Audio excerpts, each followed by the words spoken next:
आज के दिन बड़ौदा उपचुनाव के लिए सभी लोग यहाँ पर हैं। हमारे साथ हमारे प्रभारी श्री विवेक बंसल जी का 2 दिन का दौरा था बड़ौदा हलके का।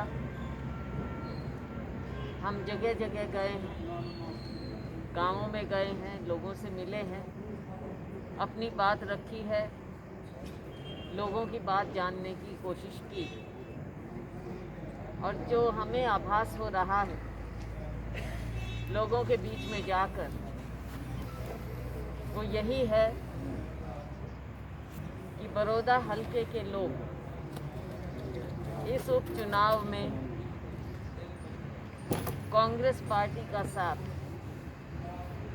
पहले से भी ज़्यादा देने को तत्पर है। ये सीट खाली हुई श्री कृष्ण हुड्डा जी के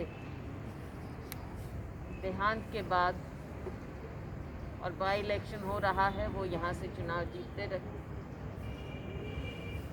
और पिछले लोकसभा चुनाव में भी हुड्डा साहब ने यहाँ से बहुत अच्छी बढ़त हासिल की थी।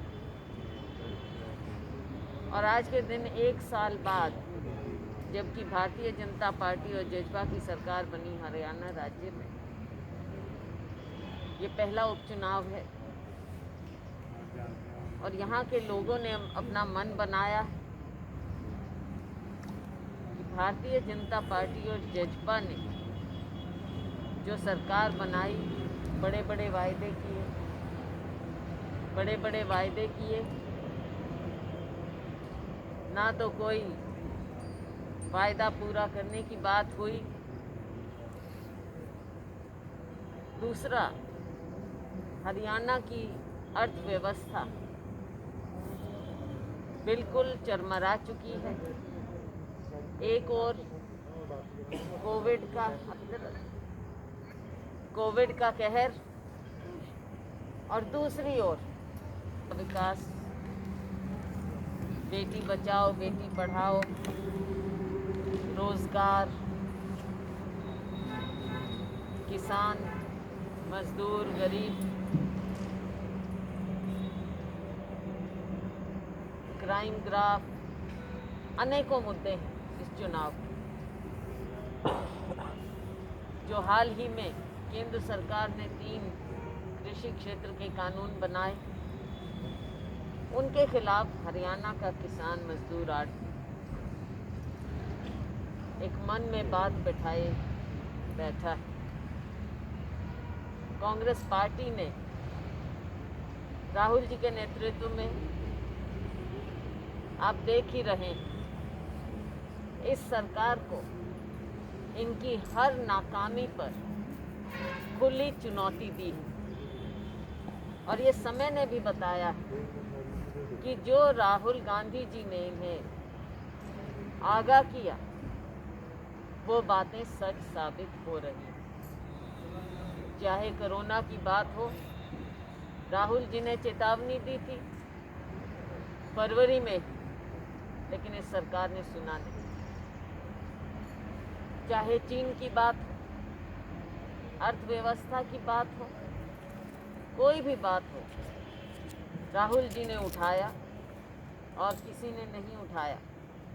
किसी विपक्ष के नेता ने मोदी जी को या भारतीय जनता पार्टी की सरकार को इस तरह से चुनौती नहीं दी, तथ्यों के आधार पर, जिस तरह से राहुल गांधी जी ने हर मुद्दे को उठाते हुए इस सरकार की जन विरोधी नीतियों के खिलाफ एक बुलंद आवाज़ उठाई, और साथ साथ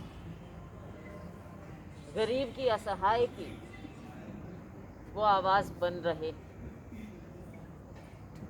हरियाणा की हम बात करें, साल पहले सरकार तो बनी, और अभी साथी हमसे पिछले 2-3 दिन से पूछ रहे हैं कि सरकार का 1 साल का रिपोर्ट कार्ड, कौन सी उपलब्धियां ये सरकार किस मुंह से गिना रही। आप जनता से पूछिए, रिपोर्ट कार्ड जनता देती है। अपनी पीठ थपथपाना, तथ्यों को तोड़ मरोड़ कर देना, ये तो सरकार कुछ भी कर सकती है, लेकिन ज़मीन पर क्या हुआ है? आप किसी शहर में जाइए, कस्बे में जाइए, कहीं भी जाइए, आप सड़कों के हाल देख लीजिए। हर रोज़ अखबार भरे रहते हैं, मीडिया भरा रहता है, चाहे सोशल मीडिया हो, दूसरा इलेक्ट्रॉनिक। किसान सड़क पर है, मजदूर सड़क पर है, युवाओं को रोजगार नहीं मिल रहा है। ये रिपोर्ट कार्ड है। इस भारतीय जनता थी 75 पार लेंगे, मुश्किल से 2 पार्टियां मिलकर सरकार बना पाई, और उनका भी जो हाल है आपस में आप देख लीजिए। भारतीय जनता पार्टी के या साथ की पार्टियां या जो आज़ाद इंडिपेंडेंट जो विधायक, ना कोई मंत्री खुश, ना कोई विधायक खुश। किसी भी पार्टी, चाहे सत्तारूढ़ दल हो, उनको सपोर्ट करने वाले प्रतिदिन, चाहे स्टेट लेवल के बड़े घोटाले हों या जगह जगह आप देख लीजिए, चाहे स्थानीय निकाय हैं और हैं कॉरपोरेशंस, हर जगह घोटाले ही घोटाले मिल रहे हैं। गरीब आदमी, महिलाएं सुरक्षित नहीं हैं। अभी आपने देखा, बेटी बचाओ बेटी पढ़ाओ। फरीदाबाद में, पानीपत में पिछले 2-3 दिन की ही घटनाएं आप देख लीजिए। अपनी नाकामियों को छिपाने के लिए दूसरों पर उंगलियां उठाना, ये सरकार का हॉलमार्क। कानून व्यवस्था इनके काबू में है नहीं। आप मुझे बताइए, चाहे हम यूपी की बात लें, यूपी की मिसाल लें, जब सरकार भागीदार हो जाती है क्राइम में या क्राइम को छिपाने के लिए, इनके अपने बड़े बड़े ओहदेदार, प्रतिनिधि, एमएलए, एमपी, अगर वो इन्वॉल्व हों और ये सरकार उनको बचाए, तो लोगों में क्या मैसेज जाएगा? हरियाणा में भी आप वही देख रहे हैं।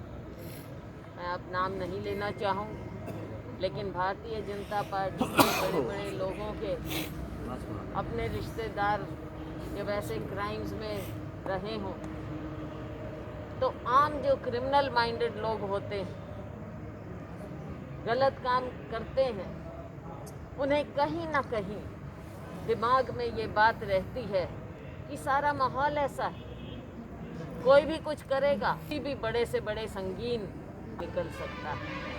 ये माहौल की बात है। आपका राज है, आपका शासन है, आपका प्रशासन है। एक शक्ति होनी चाहिए, पुलिस के ऊपर भी शक्ति होनी चाहिए, और पुलिस को आपने कॉन्फिडेंस भी देना चाहिए कि आप अपराध पर सख्ती करिए।